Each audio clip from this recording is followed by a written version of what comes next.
Whiskey Woman. Whiskey Woman. This is another song, lyrical poem. It's actually my favorite song I have. This is a song that when I sing it to people, people are like, "Oh, who wrote that?" And I'm like, "Oh, that's my own." So that's one that it's nice. It's not, it might not be your thing, but it sounds like a finished piece of art. So it's just a simple blues song, and real simple to play too. So it has a melody, of course. I'm not sure how to sing it though. Whiskey woman. No, I usually have like a drawl when I do it. Whiskey woman, you do me wrong. Whiskey woman, don't be so strong. Whiskey woman, don't be kind. Whiskey woman, you're burning my mind, my mind, my mind. Won't tell you no lies. I'll love you one night at a time. And it goes.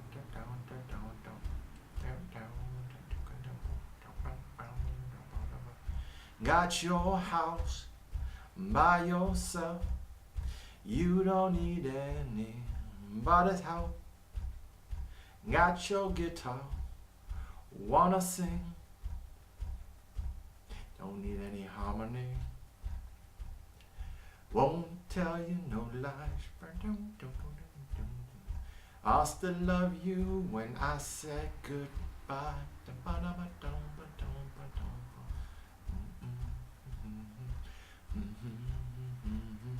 God, I know that you're smooth. I seen I love your best moves. God, I know what you bring with your company. Won't tell you no lies. I love you one night at a time. Whiskey woman, you do me wrong. Whiskey woman, don't be so strong. Whiskey woman, don't be kind. Whiskey woman, you're burning my mind, my mind, my mind. Don't you know that I'm thirsty, baby? Don't you know that I'm thirsty, baby? Don't you know that I'm thirsty, baby? Don't you know that I'm thirsty, baby?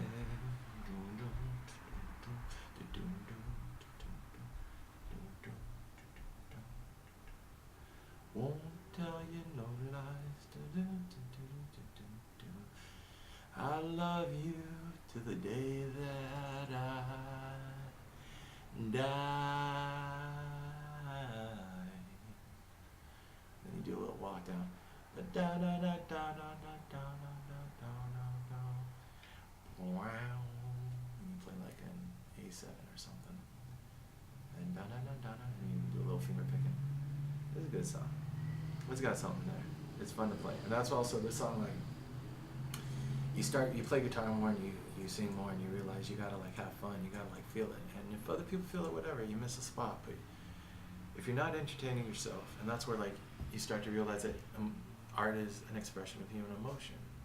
So this is something, getting stoned and being in situations and thinking about stuff from other perspectives. It's like, if the person on stage, the person singing you a song, this person reading you a poem, if they're worried about your reaction, if I'm up here looking at the camera and I'm self-conscious, that's a lot on you. This goes back to the lesson about love. If I project my anxiety and my expectations on you, now you have to worry about that. But if I focus on the art and I really just express myself, then you can do whatever you want. I'm good. You can, because if someone's watching an artist, I felt that when I first started watching artists, going to bars, going to open mic nights, you just stare at them, but your mind wanders. And if the art's good and it's engaging, in best case, you're in there with them. But if it's not, you're looking at them, you're looking at their fingers, you're thinking about stuff. And then if you catch their eyes and they look at you, it's like, oh. And now, if you feel responsible for their happiness and they're really anxious and they're really want your esteem and want your validation, now it's weird. And it's like, I'm not on stage and I don't, like, it's weird enough that we're all looking at you and you start looking at us. And now, like, if you're, be vulnerable, but don't need, my validation. Do your thing. And that's what people say, just do your thing. Just express yourself. And this is one of the first songs that when I sing it, I just like, I do a little drawl, I get into it, I try it one way, I try it another, but it's enough for me where like, I just like tune everything else out. And sometimes I learn, you close your eyes, you do whatever it is to try to get you to that place, but like, just get on your own journey.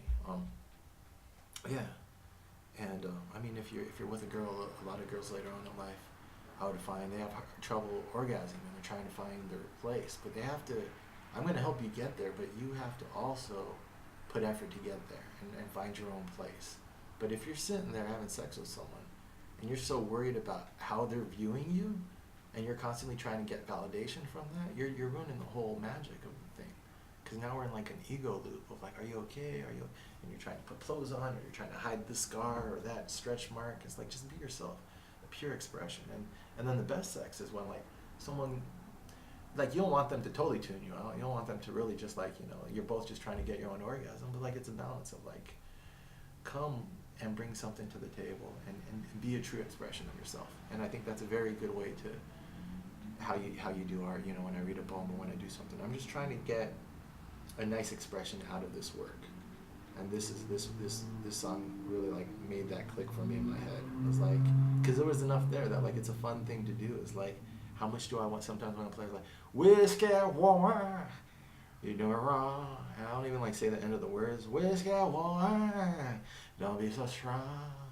Like that when Bob Dylan says he listened to, I think it was Woody Guthrie, and he was like, oh, you can fuck around with timing like that, and you can just like start verses into the next verse and not really stick right onto the melody. And like, if you hear how Bob says his phrasing of his words, he got that. Like, Bob is so great. Anyone who's great stood on the shoulders of giants. And when I read The Mayor of MacDougall Street, which is about Dave Van Ronk, which is an amazing man who, is not as famous as he should be. These little unsung heroes, because we only have so much spotlight to share with our stars. And so a lot of people who, if not before Fortune, would have been stars. The House of the Rising Sun by the Animals was Dave's arrangement, but you can't copyright an arrangement. So the Animals played it like Dave plays it, but the Animals got famous. He didn't. So he talks about that. He never really broke, but he made enough money to take cabs for the height of his fame in New York. And he said, if you live in New York, that's a decent living. When you don't have to be on the train, you can be taking cabs everywhere. He says that's as big as he got, but he had the respect of his peers. And his story about Bob Dylan was when Woody was in the hospital, Bob faked like he was a family member so he could go see him, and he played him songs on his deathbed. And so Bob is Bob because he definitely gave tribute to those who came before. In the format of his songs, and I mean he borrowed. That's what artists do. They borrow from the past as a respect, and that's what those cliches is that like everyone steals. So yeah, this was me starting to break out of a normal writing and being a little bit more subtle. I'm still working on it. I still have a long way to go, but this was like this wasn't about the girl who was an addict. This was, I went to open mics, and there was this girl who was a cocktail girl in Redlands at this cool little bar which would have open mics. And she was super cute, and she would also sing songs. She would sing that song, Fade Into You, or whatever. It's like Maisie Star or something like that. It was a really good song. She was really good at it. It was like the only song she sang. Wait, was it? No, that was another girl. She did something. There's a reason why she got on the radar. Maybe she was just cute. But yeah, so she would serve you whiskey. She was a whiskey woman. You do me wrong. No, well, of course, I didn't have any relationships with her. At this time, I still am not confident enough to approach girls. So, again, like if they come into my orbit, like the girl who was a drug addict who I really fell for in my 20s, She was a little sister of a friend, you know, of a guy I went to middle school with. People within my orbit. I'm not really going all out for like, you know, strangers yet. I didn't have that. I mean, that was always the goal. It was like, if I really want to be like the man I want to be, and like I want to like, it's like I want to be able to write good fiction. I want to be able to have a short story idea and then execute on that. I want to be able to have a song idea and execute on that.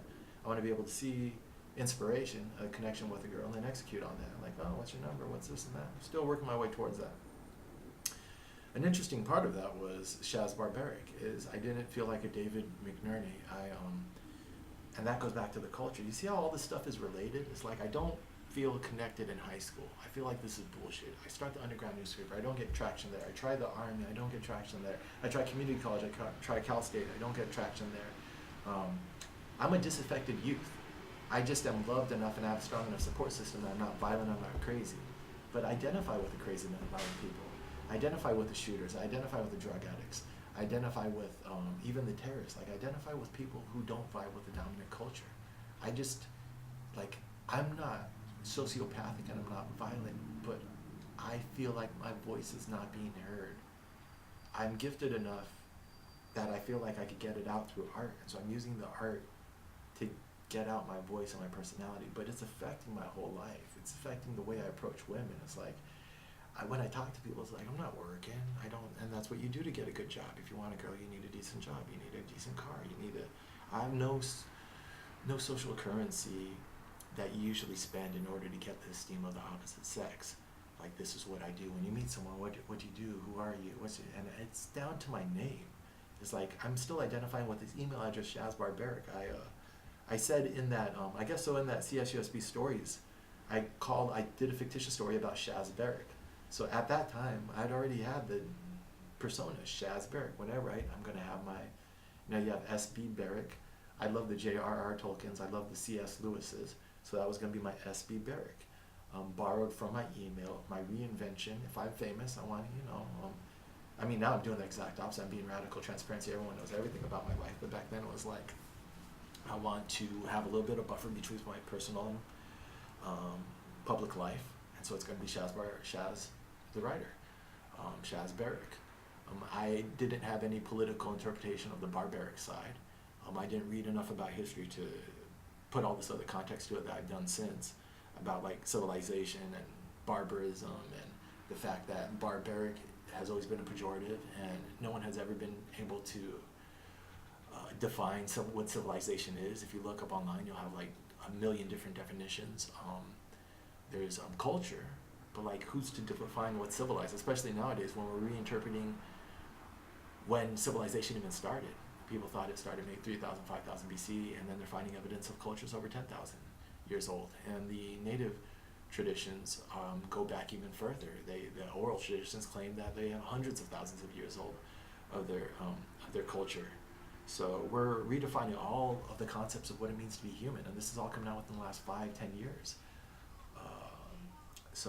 Civilization and barbarism, from the beginning with the etymology. You find really cool cultural history in the science of etymology.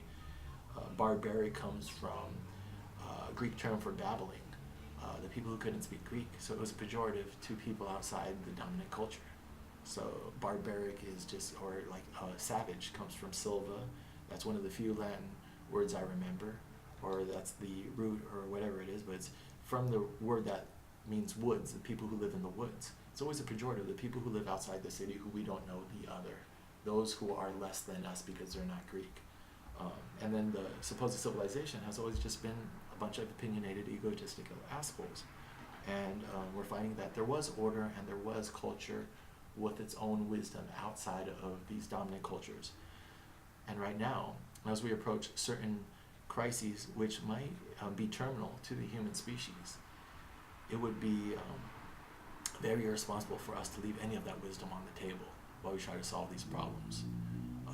And so we should be digging deep into maybe some of the forgotten wisdom and forgotten traditions, and maybe that's why the term savage and has such cultural relevancy nowadays, because people intuitively, not taught, but just coming from your own, I really believe in that whole like call and response, natural solutions to problems develop organically. is that we have this monoculture of being oppressed from the top down, and from the bottom up, people are naturally feeling like they have to get out of this narrow framework. And so you get these terms like savage and me with like my barbaric thing. Why am I clinging to it so much for the last like 10, 15 years of my life? It's like we're trying to break out of this narrow framework that we're being pushed into. And there's this very strong desire to push human nature and human behavior into a smaller rubric. And what I'm worried about is that we, I forgot how this rant started, but what I'm worried about is that the internet, as it empowers us, and that as it gives us more of an ability as individuals to multiply our efforts and to organize ourselves collectively, then the rubric is just going to get smaller and the chains are just going to get tighter. Because as one individual can do much more in society, for good, they can also do much more supposed damage against the status quo. And that's why Nelson Rockefeller, the senator from New York, said when the internet first came out that it's almost like we shouldn't have invented it, and ever since then they've been trying to put the toothpaste back in the tube, because we're multiplying the capabilities of the individual. If you have a positive view of human nature, then that's a blessing. But if you believe that people are inherently evil, and you have a negative view, which we're force-fed since we're young, the Lord of the Flies, that if left alone, human beings are just destructive and cannibalistic, which goes against what we know about human nature. We've been told that the profit motive and selfish individuals is what drives economics, which doesn't explain Wikipedia at all or anything else. And now we're starting to realize, well, actually social esteem and these other things, and we're inherently maybe cooperative, and cooperative benevolent systems, and the baseline of human behavior might be a curious, compassionate nature. And we might be just, our default might be play, it might not be war. And war only takes hold so strongly in our imagination because it's a form of play. And so if we're able to have that warlike form of play without the risks and without the destruction, which is what video games are and other things, I mean, that's what, I think Nintendo does a great job of that. You don't need Call of Duty reinterpreting and reinforcing the stereotypes of war and the violence and everything to get out that warlike play nature, which seems to be inherent in us. All we need is a game of tag, Splatoon, Mario. Nintendo does a great job of creating holistic environments of competition which don't depend on violent tropes. And so there's creative ways. And then what I've read about culture and civilization recently, there's creative solutions and creative ways to express our humanity that don't have to be so violent and don't have to be so destructive. Only the dead have seen the end of war. No, that's just an excuse. We're a little bit better than that culture. We're a little bit better than that quote. Let's read a lot into this. This Whiskey Woman's not all about that. This is just artwork. But this is about that girl. I mean, it might be just an excuse. Why can't I approach that whiskey girl? I don't know who I am. That's the short answer. And my life since then has been to establish who am I. And I guess I've delayed on answering that question. Delayed for a while. When did I actually feel like I had an answer? I guess after I did the money thing. After Occupy Wall Street, I went into Occupy Wall Street really having a sense of who I was, but I still was insecure about money. But after I made $500,000 in real estate and I did a lot of the things that my peers were doing, and hooked up with one of my peers who was on the more basic track, and she was like 37, I was 36 or 35 at the time. I was like, all right, I've caught up, I've done, it's like, I went and I looked in that door. I looked in the door of like the path if I had stayed on the straight and narrow and gone to college and done everything else. And I was like, all right, that's cool. I can fuck with those people too. And then now I feel like I've rounded out my experience enough to say who I am. And apparently it's this guy called Shazberic doing these videos. Now documenting who he is. No, I guess what I've discovered is I have a sense of who I am, and that person is a seeker who's always in a process of growth and evolution. And I've made peace with that. And that's why I do these videos, is I've made peace with the fact that this is a moment in time, November 2018, in which this is who I am right now. Not who I'm going to be forever, but this is me as an accumulation of my experiences before now. And then also as direction where I'm headed in the future. And it'll be interesting to look back and um, see what my thoughts are. And as we all are, we are all a work in progress, right?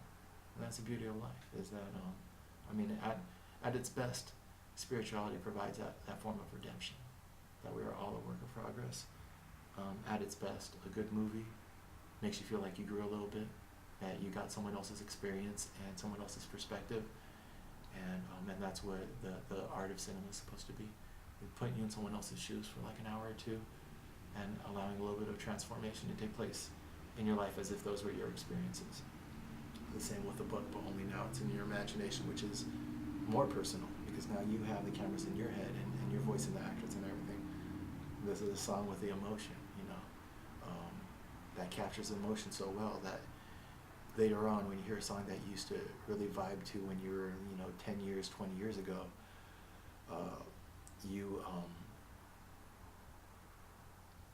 it captures all of the emotions of that time period. Now it's not just that song, but that song is a time capsule of not just the artist's emotions, but all of your emotions when you heard that song. These soundtracks of your life is, I guess that's what I'm pondering right now, the interaction between emotions and rationality and identity.